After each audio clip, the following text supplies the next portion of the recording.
interesting story.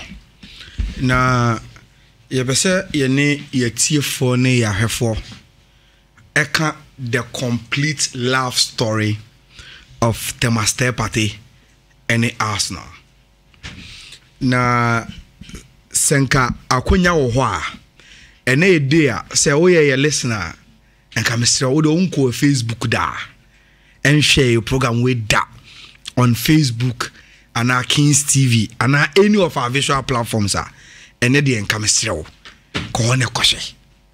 But say any of these platforms so na wutie already a o de kan akoma to yem na yebema the complete story how Arsenal, Ghanaians, Teye Partey fans and Obia Enyaje why Teye Partey is in Arsenal. Na the entire story no me gidi say ene na o say ye no ene say enura ana Partey kopie mu e North London unveiling no any the first interview abaswa omo hwe animu say obe start the journey as an Arsenal player. But in paying for I can't say your body my free. Charity begins at home. Until we will start a party complete story from Odumase Krobo. Baby Abranti any free. And Obi Osha or visual platforms in Subiano. Yen more Joy FM. So George Adu Jr. and a guy else met more a nice documentary about Teye Partey Ekrom Odumase Krobo. Baby Abranti and started ball on the MA primary school, a park so, and that is where we want to start the Teye Partey and then the Arsenal love story no free. Now, at the tender age of 10 years, and although Abranti ayawon Odumase Krobo, na one first thing and this say on the football and obe bono at a very very young age of 10 years. And Abranti had to move from Odumase Krobo to Accra. Say opeso obobo. Nti oba Accra no was starting the coast football. No oba. Baby a enei enkofo kra started writing Teye Partey football story every was when Tema Youth was in Division 2. Abranti no enya akonya esi akan ema Tema Youth. Now, send you be any Ghanaian football culture, any a tradition, you know. Say, oh, a young player now ubo coast. Now badu under 17 coast level. Now ubo ya. Obia ambition is a obobo division, starting from Division 3 to Division 2 to Division 1. Onya konya no we see a kind in the Premier League. Na ni ultimate dream say obe two coin no. Abemama no, the Ghana higher friend say me a professional player. As if so ubo local league nimpa onya professional. Me a professional means opeso two coin na okusi akan ewa butchery. But eyana impempi no, there are some special talents bia eba through the ranks of this normal chronology of Ghanaian players any omo ambition no. Enti ubenya obia at a very very tender age. Now we are realizing you dream that say oh new opportunity so betimi to kwan akwakobobo. And at the tender age of 18 years and Teye Partey and then Papa Jacob enya an invitation to Spain, Madrid to be specific, say Abranti Nhyira no be any trials. The story of ekwan ne papa fast to raise sika echa ni plane tickets ekwa ye yaka including a Japadia na wasa papa ne ton ne ntoma e wona dakam any support obetimi arezi just to push ne ba no say obetimi etu kwan at 18 years na obetimi akwakopiem e Madrid no akwakobobo. But apart from Teye Partey any traditional family e Ghana ha any support on the man no Abranti ni kopiem wo Spain no eho eno okushia ne second family any footballing family enei every move you seen Teye Partey make ewa abochi no sam penyimfo no ene tanechi headed by JJ Sports owner IFN Jose Jimenez. enti ene baby Thomas Teye Partey be gina bia se oyini maame ne papa ene ne blood family ni free wa o si de bia no ne second family JJ Sports for no omo a ene they continue to represent him as the official agents Spain. But I found out Thomas Teye Partey Arsenal story no Ankasa started free after making that dream journey from Odumase Krobo to Accra, then at 18 years to Madrid in Spain. In 2014, Arsenal international chief scout be your friend of Francis Kagekao. 2020 year, and after 24 years, on the Arsenal Jumedie no omodia bewe. Se oko Arsenal history mua. Kagekao is one of the most realist agents and as a scouter on you omwedi juma. Na se uwe players are Kagekao through the scouting and discover for Arsenal. You understand why Francis Kagekao will continue to be a legend scout of Arsenal Football Club. Already American asemi and they discover Laurent Emma Arsenal. On they discover Cesc Fabregas Emma Arsenal. On they discover Ruben van Persie Emma Arsenal. On they discover Hector Bellerin Emma Arsenal. On they discover Abrantia your friend Gabriel Martinelli Emma Arsenal. Alexander Hleb. Yeah, can say so share our visual platform this one. You will see Francis Kagekao, the guy and the international scout of Arsenal who discovered Abrantia your friend Thomas Teye Partey. The first time Francis Kagekao who top Teye Partey no was in 2014.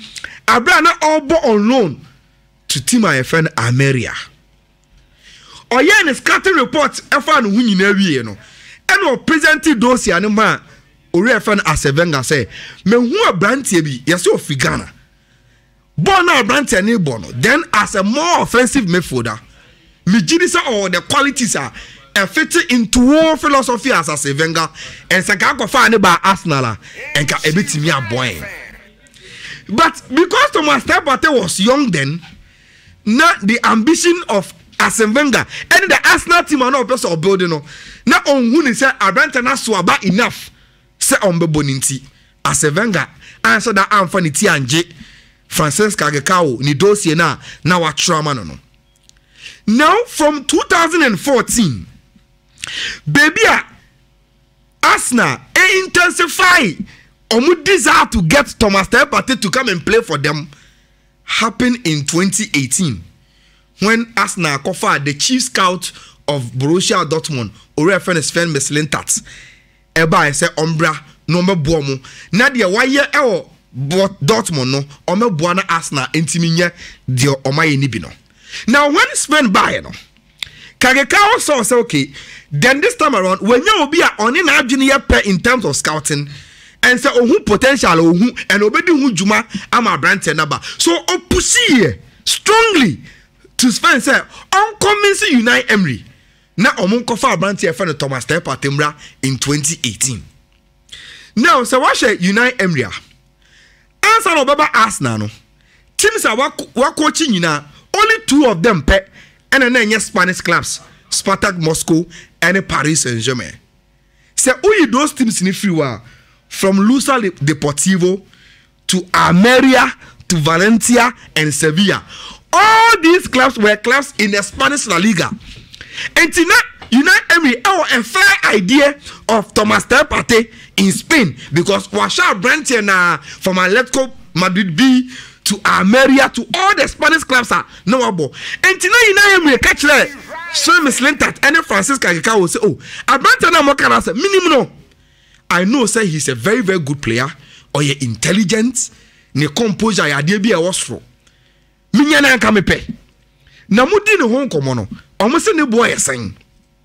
Now when they try to push so mo pe Brantie no asema e ba ne say oh Brantie ne boy den dodo and emrebe na Arsenal who say Brantie fe no Thomas Teye Partey ne boy den. In April 2019 there was a game between Arsenal and Napoli. Na se oko Emirates Stadium baby Arsenal for hold you crucial meetings you know you feel all the hybrid house e ho na oko na so mo crucial agent meeting bi ana say omo share representation of team bi omo penny player oba e ho na ko share Arsenal paying for no. In April 2019, the day Arsenal played Napoli, they met the reps of Thomas Teye Partey and Jose Jimenez and JJ Sports for them. Now, even as at 2019 April, omo share Thomas Teye Partey reps no. As some JJ catch omo say, one, omo budget salary over £250,000. They are tossing they will take a signing on fee of £2.5 million. Then ombetia agency fee of 10% of all the Ebeka Kakago Bumina. As now from paying 40 the agents and they are representing a moment. The other thing they ask and they say, now only Atletico Madrid for doing common, almost here the same bar, and ometi me job brand in my and some pony agene, the salary now also person GA, the sign on fee that person G, any agency commission, no. As somehow just say him net ekacho money say Atletico Madrid for say abante ne bar clause I want the contract mu 50 million euros. Omunyo madu so men negotiating se mo betimi enya abante na unless you go and pay it our La Liga office and trigger the release clause no, then you can have your man in Thomas Teye Partey. But aside that, the personal terms na nei maba the hybrid house ene mabeka in April 2019 there. Samone Atletico from Puya. That is how much we are going to take on the personal terms, and sana ma allow Abantana Amana Babebo. Now, when they reported the demands of Thomas Teye Partey in the refs, to unite Emery, Arsenal from paying for catching the said Derby. So, with the 50 million, they can't the agents for the song by Genoa, Abantani Bono was wrong. Now, even in 2019, the focus of Arsenal scouting and almost sporting evaluation, I know my now you know I did catch on so the priority for that season I had to find a winger and not necessarily too much premium on central midfielders. Inti on only there someone said the ball sura odi omumpe winger ne mano. Now so we are in 2019 and during the summer transfer window now you know I'm best starting. Arsenal for target pie in the transfer window were Winfrey Zaha and Abranti FN Nicolas Pepe because Arsenal's priority then was to find a winger. Automatically, and Abranti a friend Nicolas Pepe, ABC Akan from Arsenal from the French League 1. And as Raul Sonelu then, using the Spanish connection to convince Real Madrid to get Dani Ceballos. Say, oh, Yentimin thought Thomas Teye Partey now. At least you been Dani Ceballos on loan. Now on my same fee also some money to augment the squad. Now on my squad in depth at Sima, your friend Arsenal. Now, after Sadio Mane seeing now Arsenal start your season without Thomas Teye Partey. And in terms of Arsenal continuous monitoring of Thomas Teye Partey, and in the next 2 years, Arsenal SNL scout to watch Thomas Teye Partey over 20 times whilst he was playing and even at training. During the summer of 2020, the dossier Arsenal international scout Ekikabomu Erikoma Arsenal team no on top of the list again was Abranti FN Thomas Teye Partey. And as at that time, now Oma Circle Abranti didn't say or a VVIP interest to Arsenal and he's one of the guys they must get. Erinti Seminim Sewasha Be last 2 weeks and Edu the sporting director of Arsenal a interview with Arsenal TV and I catch we are saying say oh even 6 months ago come on Mikel Arteta said them edging the Arsenal team when they started this season, you know. Abranti FN Thomas Teye Partey has always been a priority buy for team FN Arsenal. And the reason why Edu is because the dossier from their international scout for summer 2020 had Thomas Teye Partey right on top. But still the figure any demands at Thomas Teye Partey camp no na omo pay free Arsenal hono. Na still adebia they saw it say omu hia Abranti any there nemum ade no e wosoro. And it's all here Arsenal completed the deal for Gabriel Magalhaes and Omakofa William every Chelsea aba thinking say oh omu priority per omu scouting report and say Arsenal will need a player cast in the mood of betimi abon fifi ho and they want an option or the versatility to play as a number 10, number 8 and number 6. And they told say oh see William Now yetimi kofa Dani Ceballos babiem on a loan deal, promising Real Madrid say, oh, so about we will make it permanent. We could solve that deal. But after those two players, when they got Gabriel as a center half, still Mikel Arteta insisted, say, on here, South Figano in midfield to beef up the team because when you have Lucas Torreira beko, when you have Guendouzi ebeko, it's still on here player. Now, Edu Musi okay, say Thomas Teye Partey board in there. Let's look at other alternatives near where say betimi you be unable form. And Mikel Arteta catch you say, oh, tell me na many Pep Guardiola here more Manchester City no. Among the players I scout to Europe, and the prospect to become a very, very good superstar in FIFA was Leonard Brantia FN Hossan Aro. And some people say set aside Thomas Teye Partey at the necessary because in this car. Can you go and look at Lyon's player FN Hossan Aro? Now, the reason why us now are convinced, oh, you call Leona, yes, I become Hossan Aro and say, the sporting director of Arsenal today, who is Edu, and the sporting director of Lyon, who is Jorginho Tamavicano, are two former Brazilian players, a very, very good relationship. And the Edu himself, oh, so me far na me friend Johnino. Now me catch so oh me pomu player Hossan Aro I mean sabe can brand easily. But what they failed to do and they say Leona, every major decision must pass through the president of the club, Jean-Michel Ola. And even though the Brazilian connection of Edu and Jorginho, now omun so betimi dey ato abrantia your friend Hossan Aro no, because now omun the right approach to Lyon if you need their player. And so we go through their president, Jean-Michel Ola, there was a disconnect in how Arsenal approached Abanti FN Hossan Aro. Now, when Jean-Michel Ola so Arsenal 4 years the day, English tablets started so Arsenal optimistic so Benya Abanti FN Jean-Michel Ola. And you record for any Ghanaian. You first got to know the name Jean-Michel Ola when Chelsea wanted Michael Essien from Lyon and how he does his business. The moment of so open no, then he will up the price. And what did Michel Ola do? One on my Arsenal 4 deadline. Says a deadline we chop no for Sika penamba. Yan ton Abrante ni mamu 2. We will only take Sika ebru 50 million euros. And yes, amamu see any mukrabium. So Arsenal went in with bets, including players. Saka Leo Fonje, no come for Hossan Aro momo. Jean-Michel Ola said da.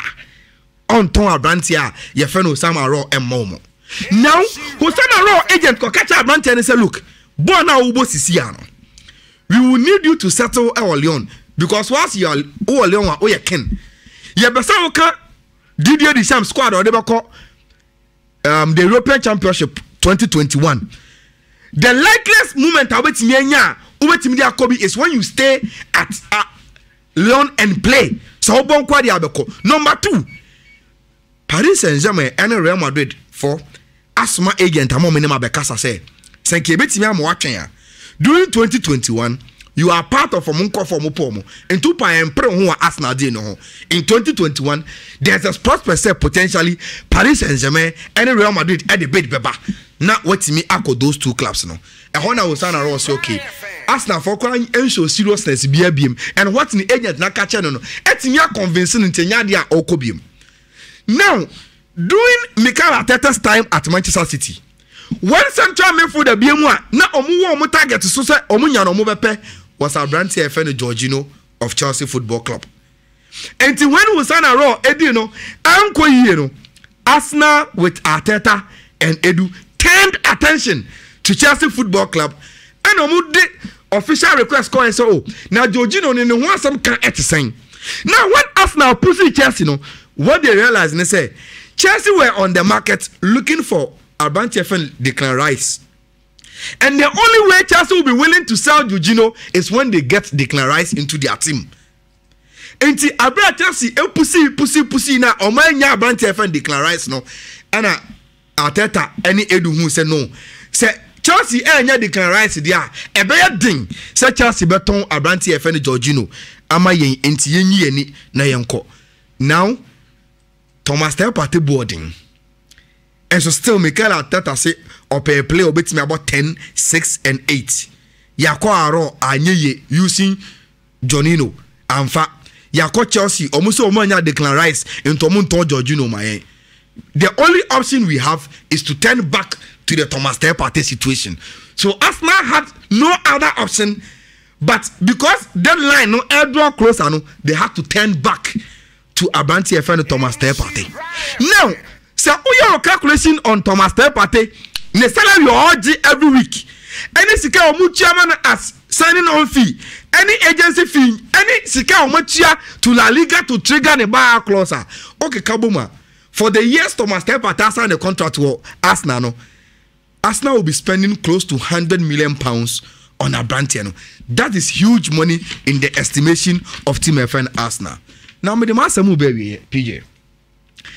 Arsenal Raul Sanelli Eko as the head of football relations at Arsenal. No, as some of the Arsenal owners Stan Kroenke mo and they say Arsenal bet me out to play as some way. I guess Arsenal a ton players need before my club name, and that is the way they are going to raise money for Arsenal transfers this season.